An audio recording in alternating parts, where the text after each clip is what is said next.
بسم اللہ الرحمن الرحیم۔ السلام علیکم عزیز طلبہ، آپ کو معلوم ہے کہ حصہ گرامر ہم نے شروع کیا ہوا ہے، جس کے اندر ہم تعریفیں وغیرہ پڑھ رہے ہیں اور ساتھ ایک مضمون بھی روزانہ کی بنیاد پہ آپ کو پڑھایا جا رہا ہے۔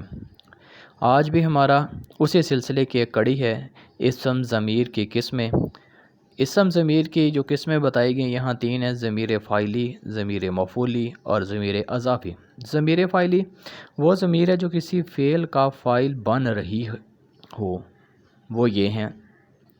پہلے اس کے صیغے ہیں: واحد غائب ہے، جمع غائب، واحد حاضر، جمع حاضر، واحد متکلم، جمع متکلم۔ واحد غائب میں وہ اور اس، جمع غائب میں انہوں، واحد حاضر میں تو، جمع حاضر میں تم، واحد متکلم میں میں اور جمع متکلم میں ہم۔ آگے ضمیر مفعولی وہ ضمیر جو مفعول کی جگہ استعمال ہوتی ہے، وہ یہ ہے: اسے، انہیں، تجھے، تمہیں، مجھے، ہم۔ ضمیر اضافی وہ ضمیر ہے جو مضاف الیہ بن کر استعمال ہو، وہ یہ ہیں: اس کا، ان کا، تیرا، تیری، تمہارا، تمہاری، میرا، میری، ہمارا، ہماری۔ آگے ہے جی اسم موصول وہ اسم جسے کسی جملے کے ساتھ لگائے بغیر اس کے معنی سمجھ میں نہ آئیں، وہ یہ ہیں: جو کوئی، جس، جیسے، جنہوں، جنہیں، جو کچھ، جو چیز۔ اسم اشارہ وہ اسم ہے جس سے کسی چیز کی طرف اشارہ کیا جائے، وہ یہ ہیں: وہ اور یہ۔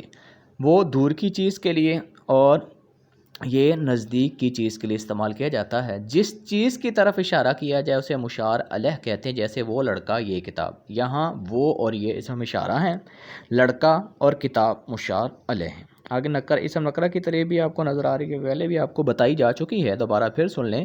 وہ اسم جو کسی عام شخص یا جگہ یا چیز کے نام کے لیے بولا جائے، جیسے آدمی، مدرسہ، عام وغیرہ۔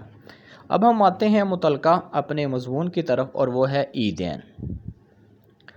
مضمون کے متعلق آگے بھی آپ کو پہلے بتایا جا چکا ہے، اب مزید دوبارہ پھر سن لیں کہ دیے گئے عنوان پہ اپنے جذبات، تاثرات یا احساسات کا جو تحریری صورت میں آپ اظہار کرتے ہیں، تحریری صورت میں اسے مضمون کہا جاتا ہے۔ تو آج کا مضمون ہمارا عیدین ہے، یعنی یہ جمع کا صیغہ ہے، اور اس کے اندر ہمیں دو عیدوں کا ذکر کیا گیا ہے، وہ پتہ چلے گا۔ پہلی ہے عید الفطر اور دوسری عید الاضحیٰ۔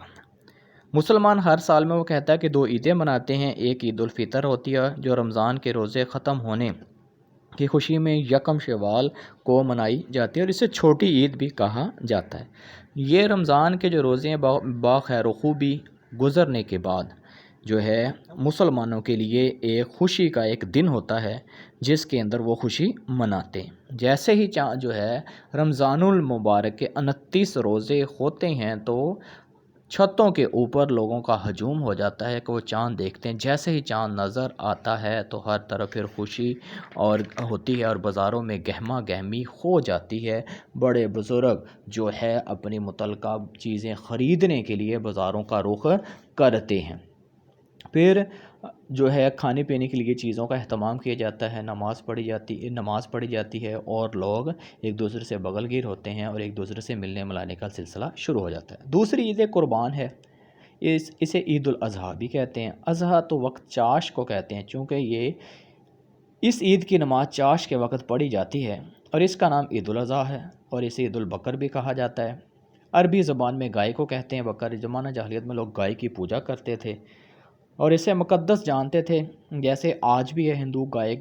ہندو لوگ گائے کے گیت گاتے نہیں تھکتے۔ گائے کی قربانی اس بات کا ثبوت ہے کہ گائے بھی دوسرے جانوروں کی طرح ایک مفید جانور ہے۔ تو یہ عید صرف حضرت ابراہیم کی قربانی کی یاد میں منائی جاتی ہے۔ حضرت ابراہیم خدا کے پیارے نبی تھے۔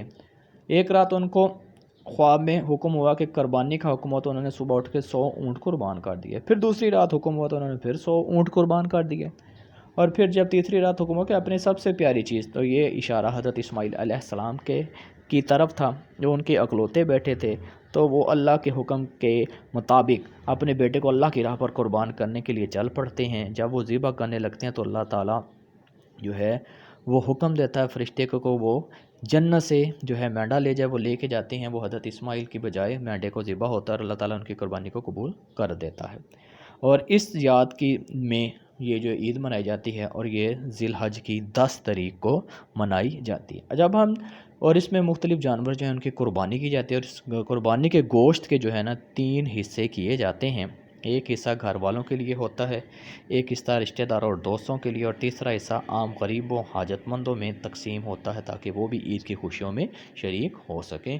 تو آپ نے مضمون کے مزید مواد کے لیے دیگر کتابوں کی بھی آپ رہنمائی لے سکتے ہیں تاکہ اچھے سے اچھا خاصا آپ مواد اس کے اندر لکھ سکیں۔ امید ہے کہ آپ کو اس چیز کے حوالے سے سمجھ آ چکی ہوگی۔ اللہ حافظ۔